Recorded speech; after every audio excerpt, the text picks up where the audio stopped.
Hi, I'm Candice Michel, and this is Our Community. On March 27th, 2024, U.S. Magistrate Judge Mark Clarke ruled in favor of St. Timothy's Episcopal Church in Brookings in their lawsuit against the city of Brookings for violating its rights to freely practice its religious teachings to feed and care for the poor among us. You may recall that in April of 2021, a petition was submitted to the City Council from about 24 of St. Tim's neighbors, petitioning the city to, quote, get rid of the homeless that congregate around St. Timothy's. In response, in October of 2021, city staff enacted an ordinance restricting churches from providing more than 2 free lunches per week, and then only with a conditional use permit. St. Timothy's pushed back, saying that they could not abide by this ordinance as it interfered with their mandated religious practices of caring for the less fortunate. When the city remained adamant in their position, St. Timothy's and the Episcopal Diocese filed suit in federal court. The legal jousting began. Along the way, the U.S. Department of Justice weighed in for St. Timothy's, but the attorneys for the city were unfazed. On March 27th, the judge ruled in favor of St. Tim's and chided the city for enacting the ordinance. In his remarks, the judge said, "The homeless are not vagrants, but are citizens in need. This is a time for collaboration, not ill-conceived ordinances that restrict care and resources for vulnerable people in our community." Pretty strong words. So today, I'm joined in the studio by Father Bernie Lindley, the pastor of St. Timothy's Episcopal Church, and Robert O'Sullivan, a congregant and former minister and strong supporter of St. Tim's. Welcome to the show, gentlemen. Thank you, Candice. Thank you. Robert, are you a former minister? Can somebody be a former minister? I wrote that last night, and I'm thinking, is that accurate? Well, I was a minister, and technically the church body in which I was a minister, I resigned from, so you might question what my current status is, but Okay. Father Bernie always calls me Pastor Robert. Oh, I like that. So, I like that, Pastor Robert. I like that. I think once a pastor, always a pastor. Always a pastor. with some notable exception. Oh, yeah. Well, Reverend Jim Jones. I'm not going to sell his Kool-Aid. well, should someone be defrocked, right? It happens. And sometimes people will, renounce their holy orders. So Right. in those cases. But Well, I quietly kind of was disappointed with my former church, and I was in tension with it most of my life. So I just Right. withdrew from being on the clergy status or on their roll book. Right. That makes sense. Yeah. So you're Pastor Bernie as Vicar. well as Father Bernie. yeah, so I have a lot of I have a lot of I mean, titles. So yeah, what is your title? So when I sign letters, I'm the Reverend Bernie Yeah. Lindley. Okay. And then, Father Bernie is certainly Right. because I'm a priest. Yep. And then I am a pastor, and I'm also a minister of Word and Sacrament, I suppose, which is And you're a fisherman. Well, yeah, and our crab season just got over for us. There's people who are still crabbing, but not us. We had to cut our losses there toward the end of this month, the end of March. Not a good season. Not for us, it wasn't. I was very disappointed. But you know what? There are plenty of other people that did very, very well to the north of us. Good. Up in Astoria, they we call it conking them. They conked them up there. Well, last year was a great year for you. It's the year before was the great year. Year before, really? Yeah. Time is just I know. flying by. But last year was fine. It's just the year before that was awesome. That was the good year that we had. Right. It was the best year we'd ever had. In fact. Yes, because I remember, because you would oftentimes do your Compline from the boat. Yeah, Like- and I did that this winter as well. Yeah. That must be really interesting to be on the boat, and the seas are doing whatever they're doing, and you're trying to talk. Yeah, I don't really. Yeah, I don't have any problem talking. I'm so glad to hear that. So let's talk a little bit about this stuff, because I've been present for a lot of it, and it's been a long ordeal. I mean, it's been 2 years, right? Or longer. Or longer, yeah.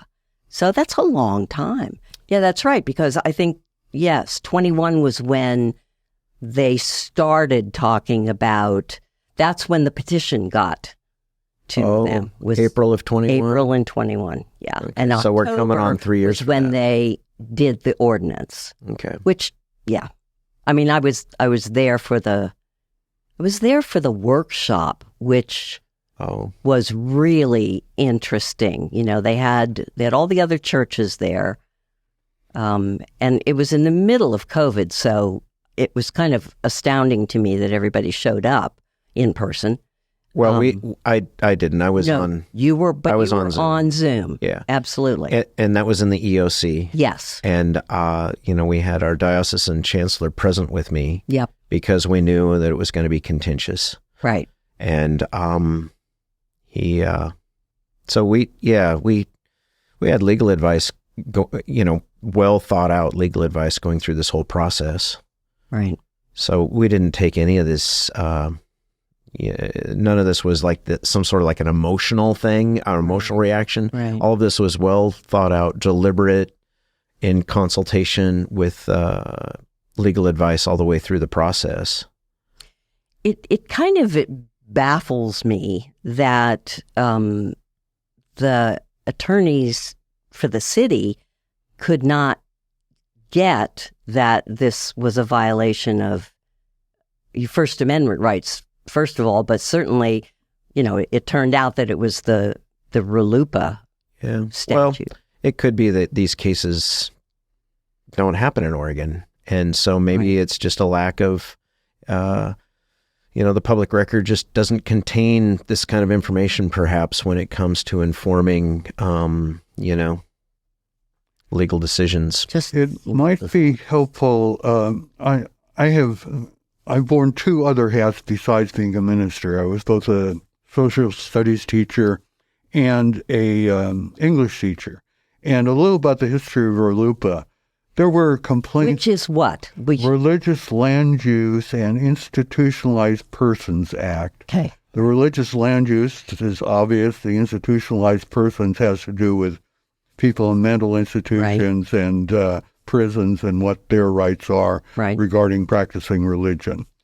And there were in the late 1990s some court decisions that made the whole field murky, and two large bills were passed, and another one on general rights, and then one specifically on land use and institutionalized persons. Right. It passed both houses of Congress unanimously. Wow.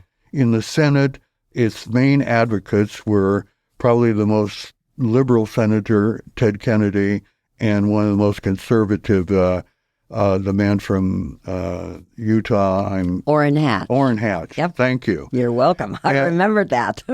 And it passed unanimously by voice vote. Wow. So you don't just say, well, that's a federal law we don't have to pay any attention to. Right. And it specifically says to mess around with people's religious life, you have to have a compelling state interest. And not only that it's the least restrictive way of meeting that compelling state interest. And that turned the tides on how much local governments could do regarding churches and their land use. Yeah, and I would think that they would know that. No, well, I didn't know it. Yeah, well, I had never heard of RLUIPA, so there you go. That was enacted some 20 years ago, and I don't know how often it comes up in different court proceedings. But when we started on this journey, I wasn't familiar with that particular federal law. Learned a little bit about it since then. Right. But I don't think this is something that comes up real often.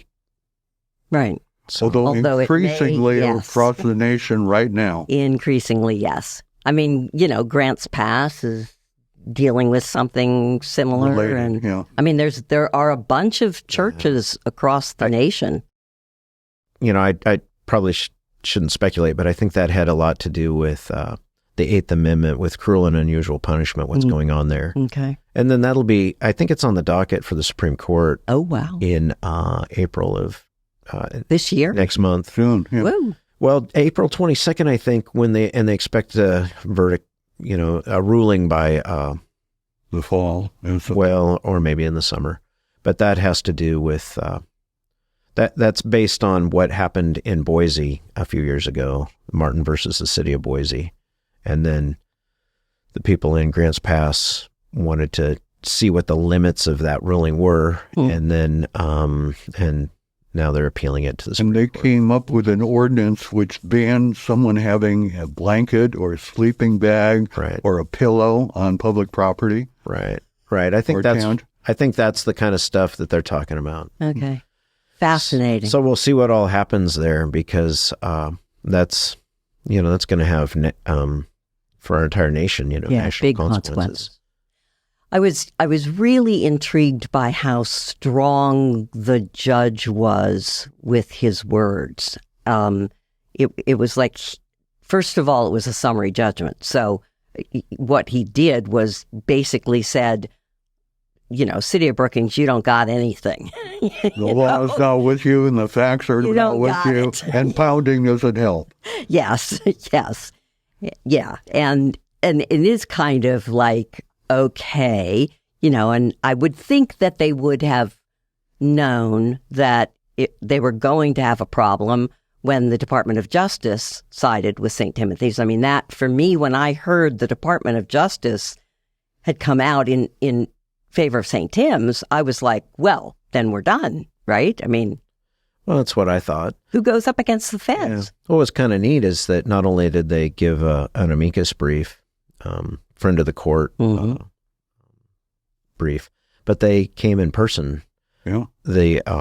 When we did the oral arguments for this motion back February 15th, the Department of Justice flew somebody in from Washington, D.C., and I got to, meet him a little bit, talk to him a little bit. That can't be your average, I don't know. To fly somebody in. Yeah, that seemed to me a good sign for us. Yeah, I would say so. He even came up with an unusual new argument for the case. The judge didn't mention it, but the Methodist Church in Smith River puts on or staffs the luncheon every Monday. Right. And they're in a different state. So he said, we have an interstate commerce issue here. You're depriving religious rights of people from California as well as from Oregon. It's kind of amusing, basically. It is, but it's like it's the... That's not, by the way, that's not what the case hinged on, of course. No. But it was just an additional, interesting component. Right. And by the way, too, to clarify about the Methodists, that it's not strictly our Methodist friends who serve that meal, There's parishioners for St. Timothy's, and we call it Methodist Mondays, but it's not like the Methodists could serve in a different location than St. Timothy's. Right. It's more kind of like a group effort. They're the lead group, kind of. Yeah. So I thought it was really interesting when the judge made a point of saying that the people that you assist are not vagrants. Yeah. And I know that phrase came from an email exchange, I believe, interdepartmental. Are you talking about something that might have come up in discovery? Because I didn't. Yes. Oh, okay. It did. Because they had gotten all of the emails between the former mayor and Tony Barron and Ed Schreiber, and that term vagrants. And the petition itself used it several times. Oh, well, there you go, Pastor Robert. I almost called him Father Robert, because in our tradition. That sounds like you're giving me a paternity suit. Yeah, it's not. Let's hope not, right? But there are terms that I think are demeaning to folks. One is transient, because the people we serve, very few of them are transiting through the area. Right. In fact, in most cases, they've lived here for a number of years, at least 5. A lot of them have gone to high school here. They've gone through our educational system, And in some cases, they're multi-generational.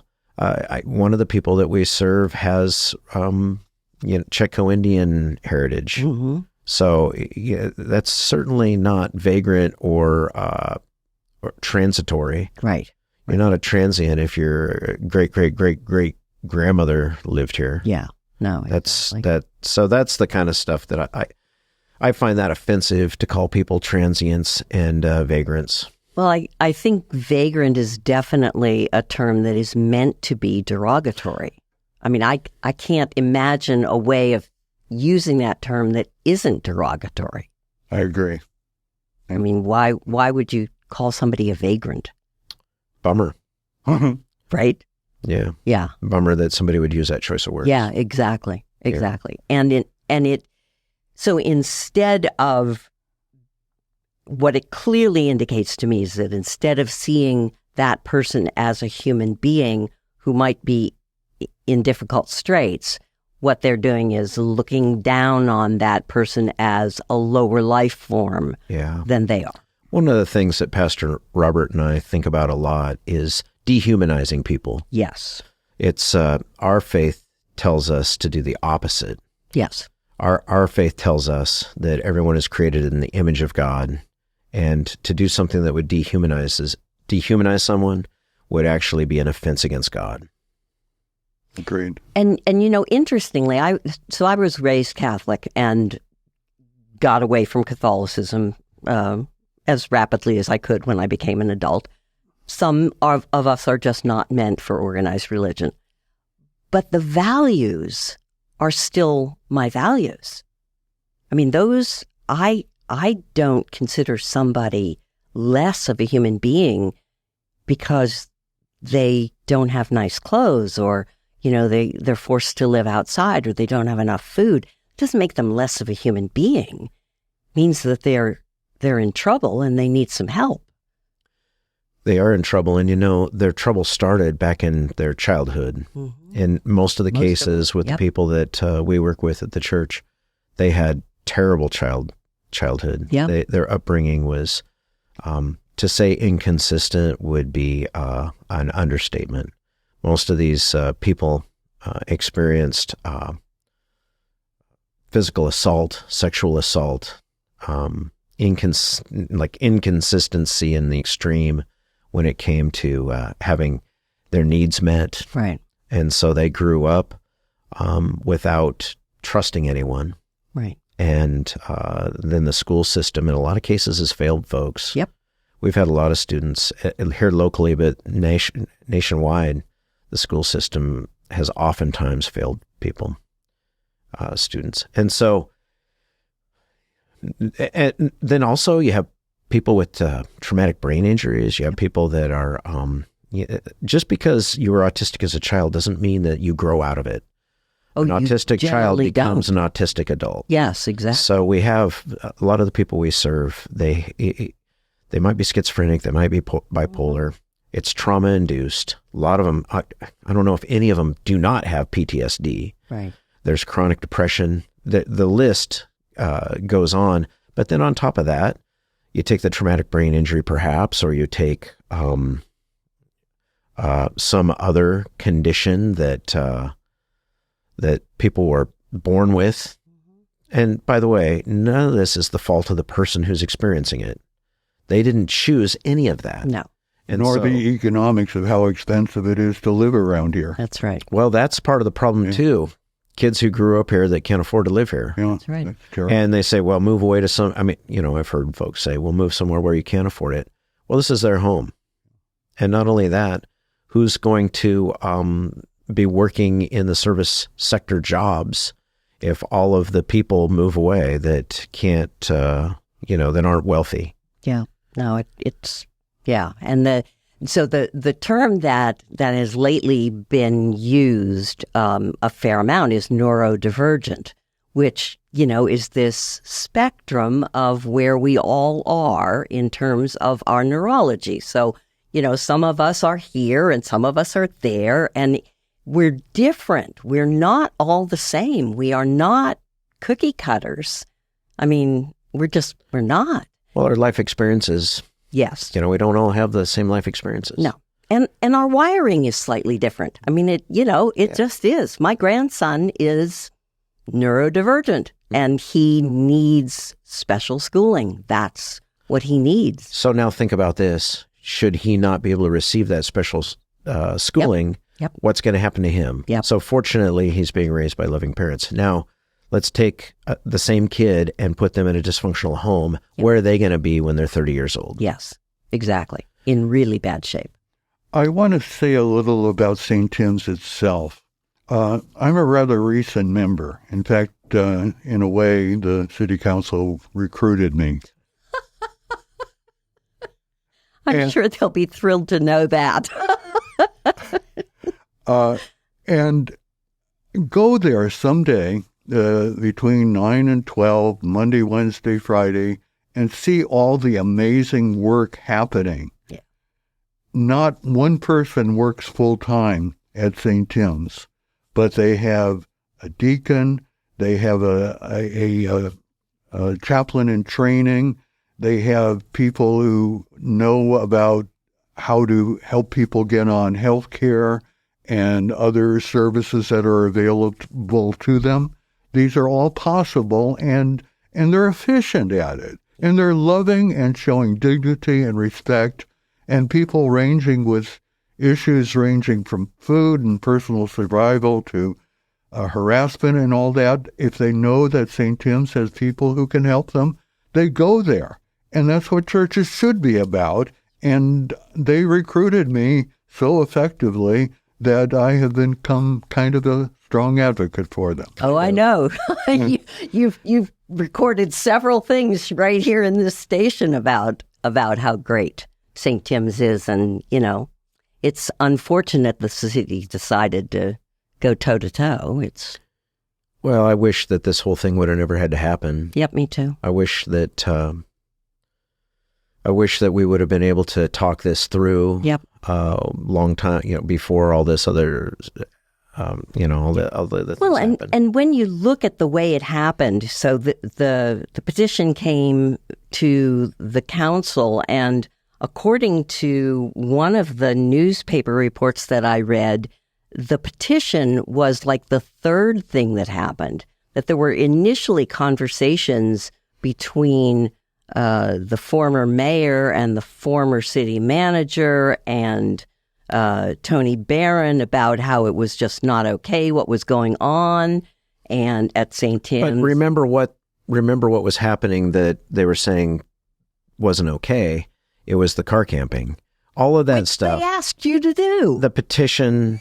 The conversation all was revolving. It wasn't revolving around the feeding ministry. It wasn't revolving around the other ministries that Pastor Robert was just talking about when it comes to, the spiritual care that we provide during our office hours and the other different various forms of alms that we provide. The it was the car camping turned into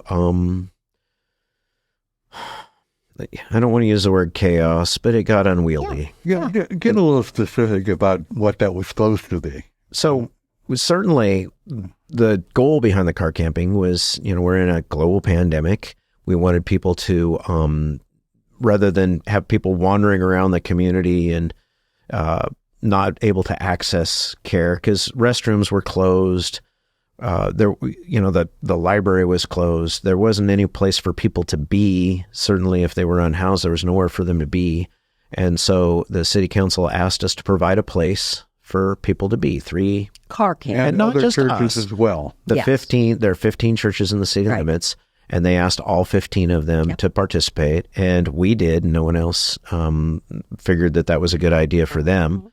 And we had we provided access to restroom, garbage can, sanitation, and then had the people in the cars.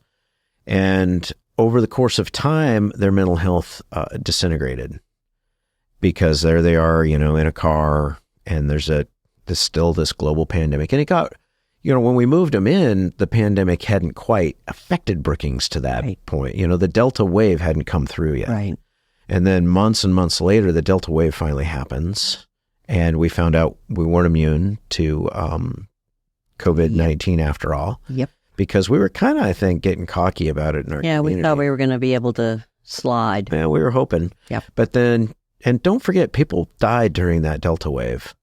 Numerous different people in our community died. And the town was shutting down. Yes, it was. As well, we had to. Yeah. And so we have these people, they're in their cars, their mental health is starting to deteriorate, and we have no access to the behavioral health people. Yep. We have no access to mental health people. We have no access to the crisis intervention people. We have no access to the Department of Human Services. And the only people that the only folks that could address the issues were the police.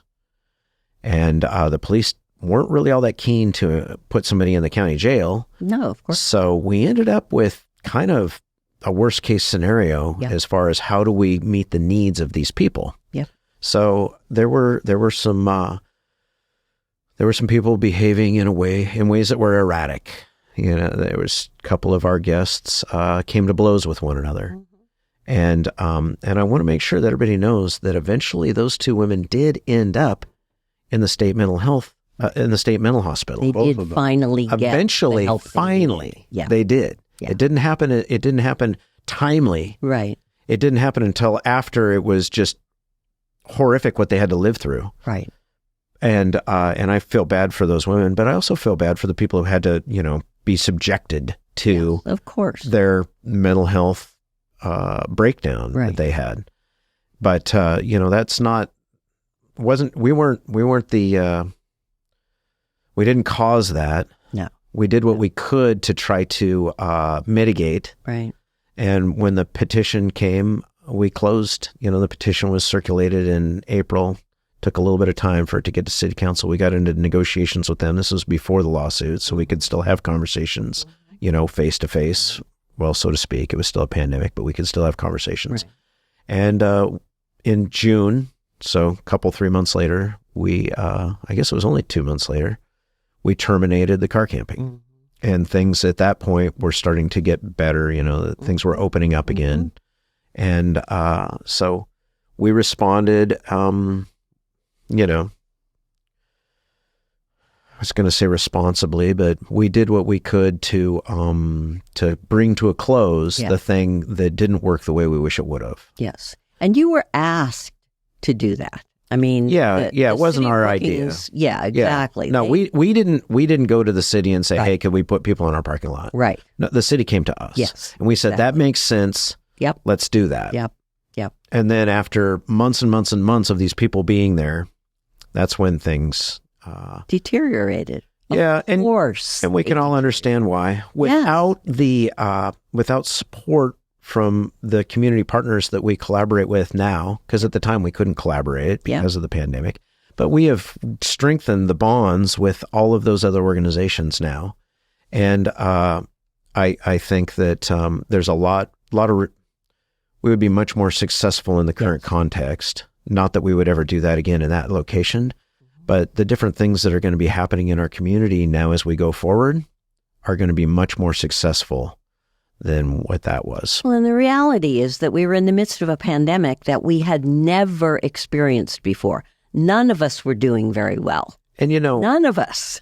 So we were feeding 6 days a week. Certainly we were. Yeah. But we did that because we wanted to make sure that people were getting fed. Yes. In the middle of all that chaos. Exactly. And some of the other congregations they were still figuring out how to move forward with the to-go meals and that sort of thing. And we were kind of ahead of the curve on that. So we picked up the slack until they were able to come back in to their regular rotation. And so but the feeding ministry was never really the issue. It never was. And I remember the same neighbors who brought that petition to city council showed up at a council meeting sometime when the council was deciding to enact this ordinance. And I remember them saying, this isn't going to help. Why? Why are you doing this ordinance? This isn't going to help because it was lunch. That wasn't the problem. The problem was at night. Right. I mean, So even the neighbors were pretty darn clear that this ordinance was useless. And then you know that ever since that, we have a curfew at 6 o'clock. Nobody can be, and if they're attending a meeting, they can be there because meetings are at different times. Right. But nobody can be on the church grounds unless they're there for a specific reason after 6 o'clock. And we had to pick that time so that it was kind of like a compromise time, like what would make the most sense, considering the fact that our Sunday meal needs to be later on in the day. Mm-hmm. And sometimes the Sunday meal would be as late as 4 o'clock in the afternoon, because we're trying to figure out, like in the summer, what makes the most sense for that meal. Right. Because we tried to do it at noon on Sundays, but there's too much overlap with the worship service. Right. Because my worship services go for like 3.5 hours. It seems that way. It must be good. I know I'm done when everybody's already left. Well, at least they leave quietly, right? And hope the bathroom isn't crowded. But we needed to have a little bit of a gap between the worship service and and so that people could prepare the meal, because that's one of the things too, is when people want to be preparing the meal, well, I don't want them to have to do that during the worship service. Sure. So it made sense to get a little space between there. And so that's why we had that. And it's at 3 o'clock now on Sunday afternoons, but we had it at 4 o'clock for a time. And then it gets dark in the winter and yeah. But if the meal is going to be at 4 o'clock, then it made sense to do the curfew at 6. Right. And, but that's enforced by the Brookings Police Department. Right. If that's not on you. Whoever shows up at the church after 6 o'clock is not getting in. Well, and even if I did live next door to the church, or even if I lived at the church, how would I know when I'm sound asleep that there's someone who's there? Yeah.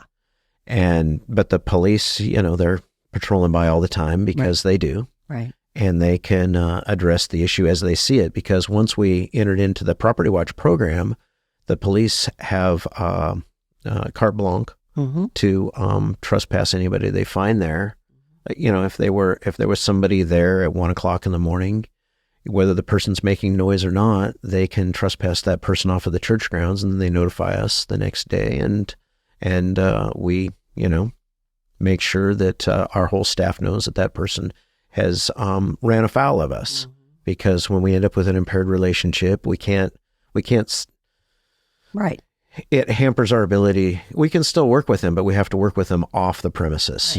Right. And we've done that many times, by the way. What concerns me in the whole situation is that if the city council had a high school civics level of understanding of the law, they never would have passed the feeding stuff, and they certainly never would have passed the abatement issue. The abatement issue basically works on the assumption that the city has a right to say what should go on in a church. You're exactly correct. And that when it goes on, how long it goes on, who's doing it, and that's none of their business. Well, I don't like the idea of somebody trying to define what alms are. Because when somebody comes in and they use our shower, that's a form of alms. When somebody comes in because they need help with their electric bill, that's alms. Sure. When somebody is behind on their rent, when somebody has their car break down and they can't get to work, and we buy that part for them, that's alms. And I think it's certainly true that when somebody comes in and they need help navigating a complicated system like applying for Medicaid, that when we spend our time with that person, that's a type of alms as well. Absolutely. It might not be monetary, but alms does not, as far as I'm concerned anyway, and hopefully everybody would agree, that alms does not have to involve the exchange of money.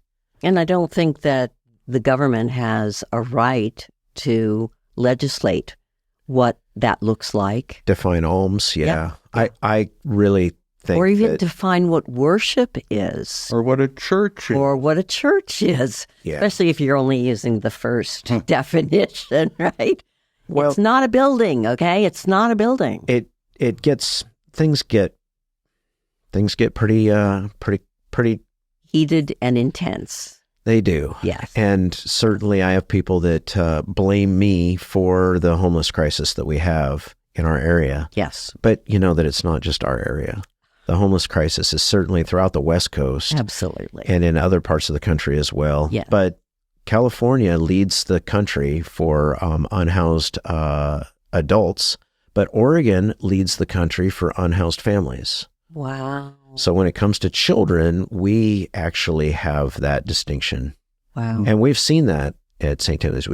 We have seen an increase over the last 2 years of children that are that live in their cars or live on the ground. That's just sad. It is sad, and fortunately, we've been able to respond, accordingly. And actually, over the course of the year 2024, we've been directly involved in getting something like 15 or 18 people housed. Great. And of those people, at least 3 of those households included children. Right. Because that's the trauma. That's an example of the trauma that produces traumatized adults who can't cope. Yeah. That's the trauma right there. Well, stability, Yeah. if you don't know where you're going to be sleeping from one night to the next, if you don't feel secure in your ability to be fed tomorrow or whatever the thing is, it's going to create all kinds of mental health issues. So that's... Well, I knew that I always had my own bedroom when I was growing up. I had my own bedroom, and I knew that, if I was upset or having a bad day or I just got yelled at by my mom or whatever, I could go be by myself, close my door in my bedroom and recover, right? Recover. Yeah. And if you don't have a home, you don't have that. So the criticism that I get is that we're enabling people. We're enabling them to eat? Well, and a better life. And we know that that's, Right. what the reality is. But there are people that think that we make it too easy for folks to just stay unhoused. Continue being homeless, as if that were what they wanted. And so we have several different guiding principles. Our primary guiding principle is that all people are created in God's image and that they deserve to be treated with dignity and respect. Mm-hmm. But we also, it's very important to us that we do not create dependency. We don't want somebody to become dependent upon us for their financial well-being. Mm-hmm. The meals are pretty sustainable. I'm not worried that we're going to run out of capacity to provide meals. And I'm not worried about our, I don't think that we're going to run out of capacity for providing for people's hygiene needs. But if somebody, say they need gas money, and every week or every month they're coming to me for gas money, that's not sustainable. Mm-hmm. We got to come up with some other plan there. But, our goal, if somebody is addicted to a substance, our goal is to help them get to rehab, which we have done on many occasions. And we rejoice when that happens. But it's not easy.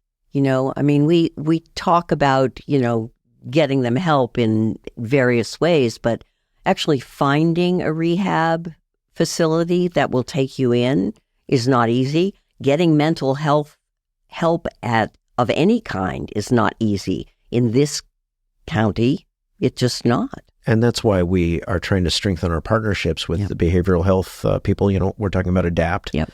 And also with the Oregon Department of Human Services. Right. But also with other organizations. There's a thing called Bay Area First Step. Yeah. There's another thing called Boulder Advocacy. Right. There are other groups that we're working with in addition to the ones that we see most commonly. Yeah, good. One thing about St. Tim's is, as an Episcopal church, it's a liturgical church, which means a lot of words. And they do a good job of having variety and not the same every time. I mean, there's some basics, the Nicene Creed and the Lord's Prayer. But there's one thing unusually basic there, and that is a prayer that the church be helped in finding a facility in town that could be used for transitional housing and other things to help the homeless. Mm. And in Brookings, that's something that the past city council and various forms of it have always resisted. Mm-hmm. Would you talk about why the church is wanting to do that?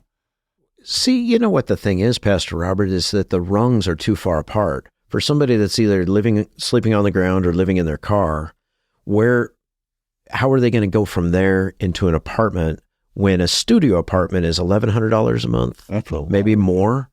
To get a room into somebody's house is $800 a month just to rent a room in somebody else's house. The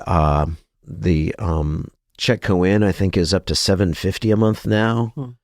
If you have a family and you need to get into, say, a 2-bedroom apartment, what's that, $1,500 a month? Probably, if you're lucky. The good news for the people who are on that kind of trajectory, the few that are on that trajectory, is that the Brookings Core Response is very helpful when it comes to helping offset moving in costs. Yep. We're talking about deposits and first month's rent and that sort of thing.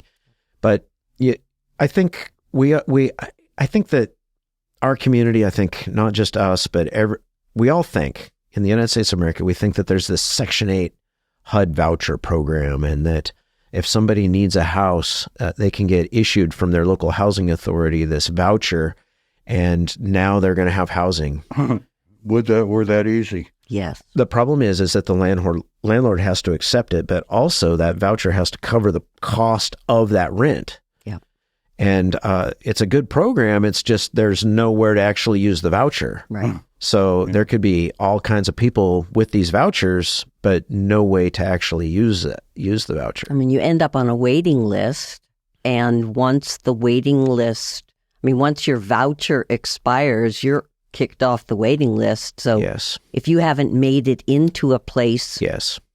by the time your voucher expires. And it kind of makes sense a little bit because, well, this person wasn't able to do it. Let's give another person a chance and maybe they'll be more successful. Well, that's in theory, that kind of sounds okay. If but there's in practicality, housing, maybe that is real, but not in practicality, a place where there's no housing. Yeah. No. So no, I know. It's the way that all this is set up is just really a drag. Yeah. And it doesn't work. I mean, I think that what we saw during COVID was the safeguards, the safety nets that we all assumed were in place don't actually exist, or their holes in them are so big that you fall right through. So what our congregation desires, what Pastor Robert and I desire, is to see the rungs on that ladder to have those spacings put closer together.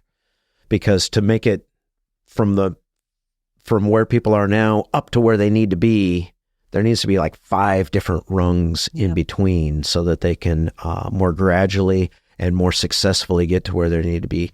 And, I'm a housing first guy. There's a thing called the housing first model. I believe that you can't send somebody to rehab and have them complete a 28-day program only to just throw them back out into the wild. It's like, man, you had great success and now you've been sober for, maybe as much as a couple of months. Right.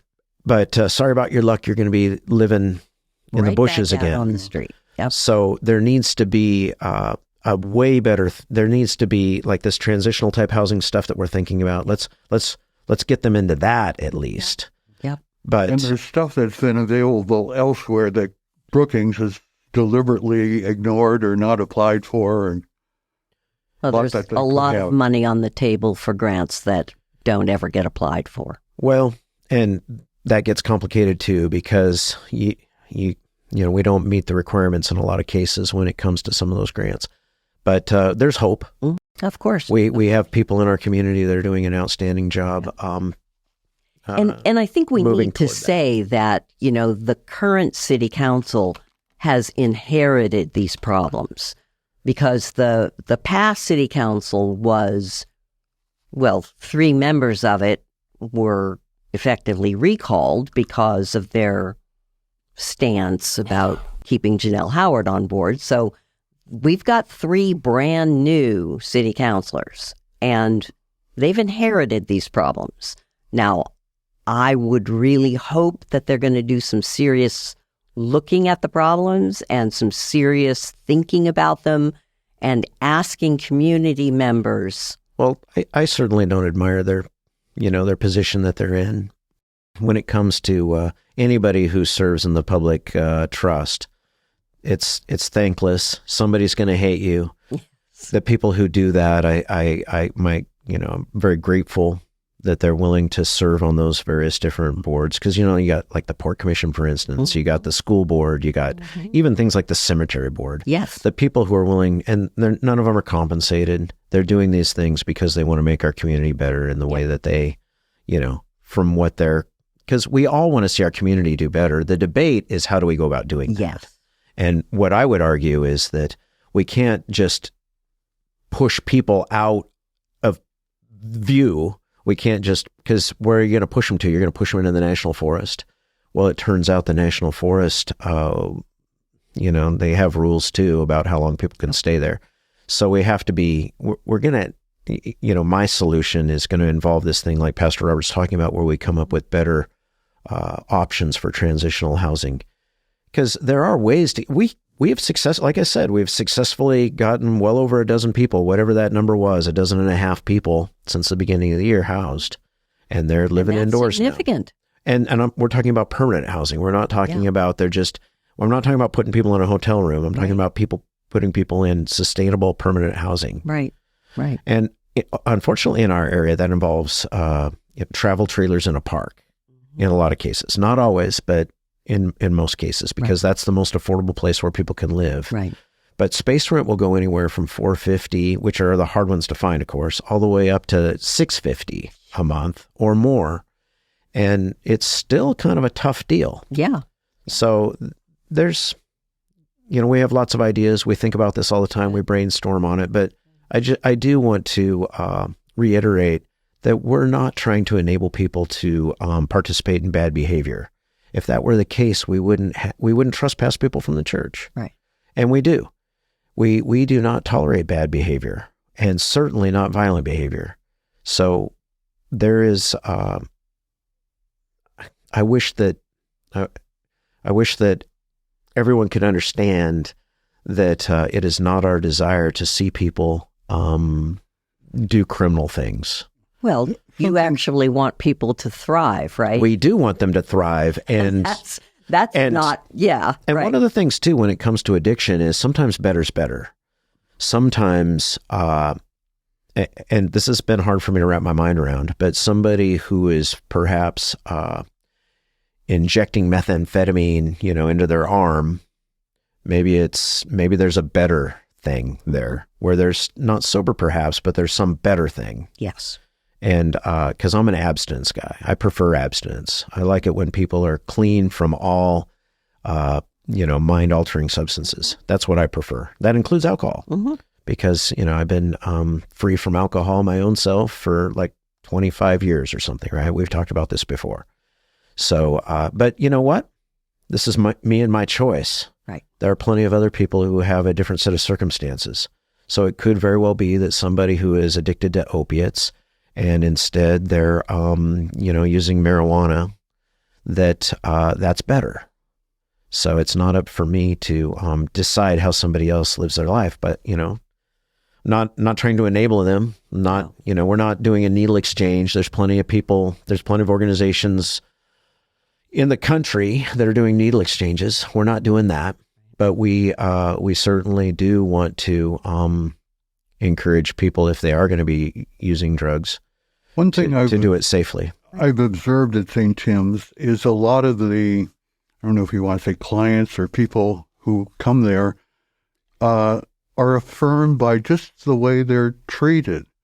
And they have an opportunity to talk to a real live human being who's not looking at them as scum or any of that, but just being friendly and helpful and loving. And it's a Christian congregation in action that I greatly admire. And I think if you look back at the recent history of Brookings would have been far worse off if St. Tim's had not been doing what it did, especially during COVID. Well, I appreciate that, Absolutely. Pastor Robert. And you're right about that too. When somebody comes in for the first time, I spend on average, 20 minutes, probably. It's really more like the minimum. I spend 20 minutes getting to know someone, getting to know what their circumstances are, what their challenges are, but getting to know them as a person, this isn't a business transaction. This is a pastoral transaction, I guess, but it's a pastoral interaction. Right. And that's how we're not, man, my goodness, we're not just trying to like, what's it going to take to get you out of here? It's not like that at all. We want to know the person for who they are, and we want to get to know them, on a first name basis. Yeah. We take that very seriously. And you really have to meet people where they are, to expect them to somehow meet you where you are it's not practical. I remember when I learned that lesson, because I had to learn that,